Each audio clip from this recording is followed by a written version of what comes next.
안녕하세요, 필런입니다. 간단하게 첫인상에 대해 말씀드릴 신발은 아디다스의 하든4입니다. 하든 시리즈의 경우 2016년에 첫 시그니처 신발인 하든 볼륨 1이 출시되었습니다. 부스트 쿠션이 사용되었고 피팅, 접지, 그리고 디자인 모두가 첫 시그니처임에도 모두 훌륭하여 많은 사랑을 받았습니다. 그 뒤 출시된 하든2는 하든1에 비해 부스트 사용량도 증가하였고 아웃솔 면적도 증가하여 기능적으로 더 우수하게 출시되었지만 개인적으로는 디자인으로는 퇴보하였다고 생각되었습니다. 하지만 제임스 하든은 이 하든2를 신고 정규 시즌 MVP를 타고 여러가지 하이라이트를 남기는 등 최고의 플레이를 보여주었습니다. 바로 지난 시즌까지 신었던 하든3의 경우 하든2에 비하면 부스트 향이 많이 감소하였고 하든1과 비슷하거나 조금 더 적어 보였습니다. 그러나 밸런스가 잘 잡혔었고 디자인적으로도 우수하여 인기가 좋았던 것으로 기억합니다. 그리고 이번에 발매하게 된 하든4 로즈 시리즈가 부스트 쿠션에서 바운스 쿠션으로 바뀐 이후 사실 최근에 아디다스에서 선수의 시그니처로 출시되는 농구화 중에는 부스트가 사용된 것은 하든 시리즈가 유일하였는데 기존의 부스트 쿠션을 버리고 라이크 스트라이크 폼이라는 새로운 쿠션을 적용하였습니다. 실제로 착용해본 결과 단단한 것 같으면서 반발력과 말랑함이 공존하는 기분 좋은 느낌이었습니다.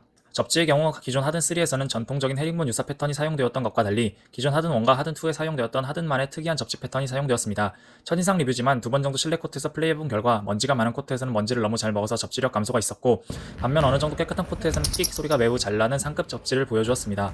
제가 착용한 모델이 먼지를 좀 더 잘 먹는 클리어 소림을 감안하면 고무솔의 접지는 더 안정적이지 않을까 생각하였습니다. 착화 느낌은 최근 발매했던 도노반 미첼의 첫 시그니처 신발인 도니슈 1과 유사하였습니다. 전체적으로 아래쪽으로 깔린 무게감에서 오는 안정감이 좋았습니다. 하든4에서 더 좋았던 것은 발등에 밴드가 있어 좀 더 안정적으로 발을 감싸주는 느낌이 있어 좋았습니다. 다만 발등 또는 발볼이 있으신 분들에게는 압박이 있을 것으로 보였습니다.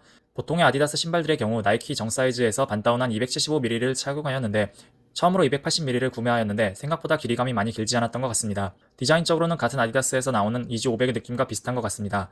특히나 이지 500의 경우 이지 시리즈 중 부스트가 사용되지 않은 신발이라서 더욱 비슷하고 미드솔과 아웃솔의 배치 모양마저 비슷한 느낌이었습니다. 무게의 경우 가벼워 보였지만 430g으로 생각보다는 무게가 나갔습니다. 그렇지만 무게중심이 아래쪽으로 형성되어 있어 실제 착용 시에는 크게 느껴지진 않았습니다. 전반적인 디자인, 쿠션이 모두 변경되어 새롭게 출시된 하든4. 지난 시즌에도 괴물같은 활약에도 불구하고 그리스 괴인 야니스 아테토쿤보에게 MVP를 빼앗긴 제임스 하든이기에 하든뿐만 아니라 그의 시그니처 또한 이를 갈고 나온 것 같습니다. 앞으로 좀 더 신어보아야겠지만 일단 디자인적으로 상당히 만족도가 높으며 기능적으로도 계속 기대되게 만드는 신발인 것 같습니다. 이상으로 하든의 네 번째 시그니처 슈즈 하든 볼륨4의 첫인상 리뷰를 마치겠습니다. 감사합니다.